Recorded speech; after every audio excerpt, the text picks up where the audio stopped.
مصر جو اپنے آپ کو ایک عربی ملک کہتا ہے، لیکن اس کا زیادہ تر حصہ افریقہ میں آتا ہے۔ دنیا بھر سے کروڑوں لوگ ہر سال اس ملک کا جادو دیکھنے کے لیے آتے ہیں، اور یہاں پر ایسی جگہیں ہیں جن کو دیکھ کر بڑے بڑے سائنسدانوں کی آج تک بولتی بند ہے۔ یہ ملک اب پہلے جیسا سادہ اور نیک نہیں رہا۔ آج یہاں ہر غلط کام سر عام ہو رہا ہے۔ کلبز بھرے ہوئے آپ کو ملیں گے جہاں سر عام گناہ ہوتا ہے، اور یہاں کی لڑکیاں تو حسن کی دیویاں ہیں۔ جی ہاں دوستو، آج آپ کو میں مصر کی سیر کراؤں گا۔ یہ ملک کیسا ہے، لوگ کیسی زندگی گزارتے ہیں، فرعون کے محل کیسے تھے، حضرت موسیٰ علیہ السلام کس جگہ فرعون کے محل میں پہنچے، حضرت یوسف علیہ السلام اور زلیخا کا محل کہاں ہے، مصر کے لوگ کیسی زندگی گزارتے ہیں، حضرت موسیٰ علیہ السلام کس پہاڑ پر جا کر اللہ سے ہم کلام ہوتے تھے، اور یہ کہاں ہے، مصر میں موجود حسینی مسجد کی سب سے خاص بات کیا ہے، اور بہت سے ایسے مقامات دکھائیں گے جو آج سے پہلے آپ نے کبھی نہیں۔ آج کی ویڈیو بہت انٹرسٹنگ ہونے والی ہے، اینڈ تک ضرور دیکھیے۔ اس ملک کا آفیشیل نام دی عرب ریپبلک آف ایجپٹ ہے، جس کا نام تو عرب لکھا ہے لیکن اس کا زیادہ رقبہ افریقہ میں آتا ہے۔ اس ملک کی کل آبادی 11 کروڑ 45 لاکھ کے قریب ہے، جو آبادی کے لحاظ سے 11ویں نمبر پر آتا ہے، اور مسلم کنٹری کے لحاظ سے یہ چھٹا بڑا ملک ہے۔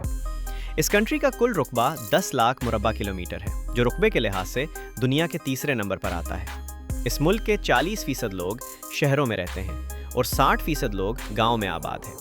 مصر دنیا کے قدیم ترین ممالک میں آتا ہے، جس کی تاریخ ہزاروں سال پرانی ہے۔ ایجپٹ کے اگر بارڈر کی بات کریں تو ایک طرف لیبیا، سوڈان اور غزہ کی پٹی واقع ہے، میڈیٹرینین سی اور ریڈ سی ہے۔ بھائیو، کیا تم جانتے ہو دنیا کا سب سے لمبا دریا نیل بھی یہی سے گزرتا ہے، جس کی لمبائی 6650 کلومیٹر ہے۔ مصر میں 90% آبادی مسلم ہے، جبکہ 10% دوسرے مذاہب کے لوگ آباد ہیں۔ بھائیو، مصر کا کچھ حصہ ایشیا میں بھی آتا ہے۔ مصر کا دارالحکومت قاہرہ ہے، جسے اردو میں قاہرہ بولا جاتا ہے، جو مصر کا سب سے بڑا شہر ہے۔ یہ شہر کبھی نہیں سوتا، دن میں بھی اور رات میں بھی تم کو ہر جگہ لوگ نظر آئیں گے۔ تاریخی لحاظ سے بھی اس شہر کی بہت اہمیت ہے۔ اس شہر کا ایک حصہ دریا نیل کے ساتھ لگتا ہے۔ مصر کا اکانومی سیکٹر بھی قاہرہ شہر ہے۔ اس شہر کے بازاروں میں اکثر رش رہتا ہے۔ اس شہر میں موجود دریا نیل پر کروز کا سفر تو تم ضرور کرنا ہے، جہاں تم شاندار ڈنر کر سکتے ہو۔ یہ تم کو بہت عرصہ تک یاد رہے گا۔ مصر کے لوگ سوشل میڈیا کا بھی بہت استعمال کرتے ہیں۔ 2 ہی موسم آتے ہیں، گرمی جو اپریل سے اکتوبر تک رہتی ہے، اور سردی نومبر سے مارچ تک رہتی ہے۔ اس کنٹری میں بولی جانے والی زبان بھی عربی ہے، اس لیے تم جب بھی ایجپٹ جاؤ تو تم کو عربی زبان آنی چاہیے، کیونکہ یہ انگریزی بہت کم جانتے ہیں۔ مصر کے لوگ بہت خوش مزاج ہوتے ہیں، تم ان سے سلام کرو تو یہ کھڑے ہو کر تمہارے سلام کا جواب دیں گے۔ یہاں کے لوگ سیر و تفریح اور کھانوں کے شوقین ہو دیتے ہیں۔ یہ رات کو اپنی فیملی کے ساتھ نکلتے ہیں اور مختلف ریسٹورنٹس پر کھانے کے لیے جاتے ہیں۔ فوڈ سٹریٹس بھی تم کو ہر جگہ نظر آئیں گی، جن کی خوشبو تمہاری بھوک میں اضافہ کر دے گی۔ مصر کا اسٹریٹ فوڈ کی تو بات ہی الگ ہے۔ جو بھی مصر جاتا ہے کھائے بغیر نہیں رہ سکتا۔ 2 سے 3 پیالے کشری کے تو تم آرام سے کھا جاؤ گے۔ یہ مصر کا نیشنل فوڈ ہے۔ مصر کے لوگ دریائے نیل کے کنارے بیٹھ کر کھانا کھاتے ہیں اور ٹھنڈی ہوا کا ساتھ مزہ لیتے ہیں۔ موسیقی مصر کے لوگوں کو بہت پسند ہے تو یہ مسلم کنٹری، لیکن تم کو کلب اور بارز بھی نظر آئیں۔ آگے بڑھنے سے پہلے ایک چھوٹی سی گزارش ہے، آپ یہ ویڈیو کہاں سے دیکھ رہے ہیں یہ ہمیں کمنٹ باکس میں لازمی بتائیں۔ اگر جغرافیائی لحاظ سے دیکھا جائے تو مصر کی اہمیت بہت زیادہ ہے، کیونکہ دنیا کی تجارت کا ایک اہم راستہ مصر کے پاس سے گزرتا ہے، جس کا نام سوئس کینال ہے۔ یہ کینال 150 سال پہلے بنائی گئی تھی، جو 193 سال پہلے بنائی گئی تھی، کلومیٹر طویل اور 205 میٹر چوڑی ہے۔ ایک رپورٹ کے مطابق عالمی تجارت کا 12% حصہ اسی جگہ سے گزرتا ہے۔ 1967 تک غزہ کی پٹی پر کنٹرول مصر کا تھا۔ 1978 میں انور سادات مصر کے پہلے عرب رہنما بنے، جنہوں نے اسرائیل کو تسلیم کر لیا اور غزہ سے اپنا کنٹرول چھوڑ دیا۔ مصر کی GDP $476 بلین ہے، اور یہاں کے لوگوں کی سالانہ آمدنی $600 ہے۔ یہ کنٹری زیادہ امیر نہیں ہے، اور 35% لوگ غربت کی لکیر سے نیچے زندگی گزارتے ہیں۔ ایک رپورٹ کے مطابق 700 پاکستانی بھی اس ملک میں آباد ہیں، اور انڈین کی تعداد 3600 کے قریب ہے۔ اس کنٹری میں استعمال ہونے والی کرنسی ایجپشن پاؤنڈ ہے، جو پاکستانی 5 روپے 95 پیسے کے برابر اور انڈین 1 روپے 88 پیسے کے برابر ہے۔ قاہرہ شہر میں تم کو اسلام کی دوسری قدیم ترین یونیورسٹی بھی ملے گی، جو 972 میں فاطمی امپائر کے دور میں بنائی گئی تھی، جس کا نام جامعۃ الازہر ہے۔ اس دور میں رہائش کی تنخواہ بادشاہ دیتا تھا اور اسٹوڈنٹ سے فیس نہیں لی جاتی تھی۔ یہ رواج آج تک قائم ہے۔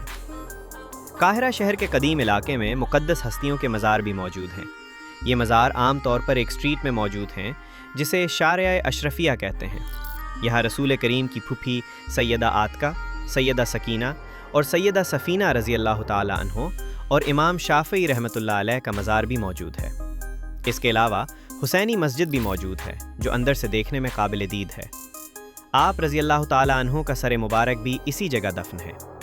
زیادہ تر لوگ یہی جانتے ہیں کہ آپ کا مزار عراق میں ہے، لیکن مصر کے لوگوں کا کہنا ہے کہ سر مبارک قاہرہ میں دفن ہے۔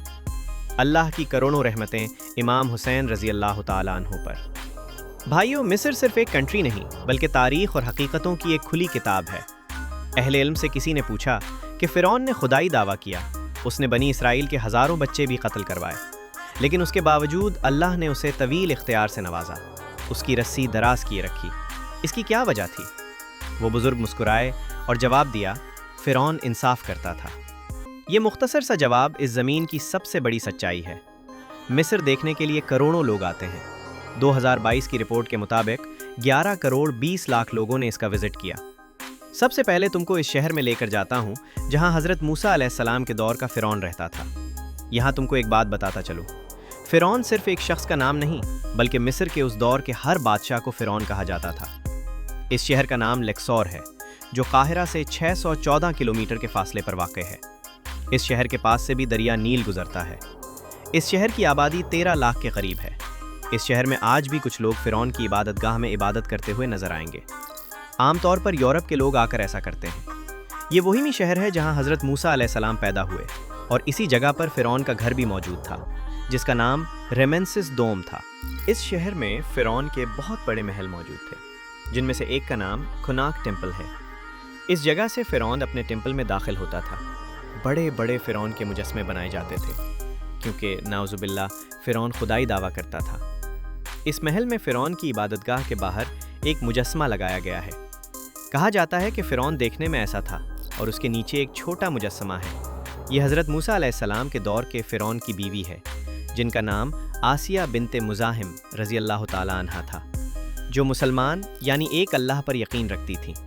یہ وہی عظیم خاتون تھیں جن کے پاس موسیٰ علیہ السلام نے پرورش پائی۔ ان کی دیواروں پر تم کو سب سے زیادہ نقش و نگار ملیں گے۔ ان کی زبان میں لکھے گئے الفاظ زیادہ تر تصویروں کی شکل میں ہوتے تھے۔ اس ٹیمپل میں تم کو بہت بڑے ستون نظر آئیں گے جن کے آگے انسان بھی کھڑا ہو تو بہت چھوٹا لگتا ہے۔ نہ اس وقت کوئی کرین موجود تھی نہ ٹیکنالوجی، لیکن اس کے باوجود اتنے بڑے ستون بنائے گئے تھے۔ یہاں فرعون عبادت کرتا تھا۔ یہاں پر 114 ستون موجود ہیں اور یہ تمام ستون موسیٰ علیہ السلام کے دور کے ہیں۔ یہ سب دیکھ کر انسان کی سوچ حیران رہ جاتی ہے۔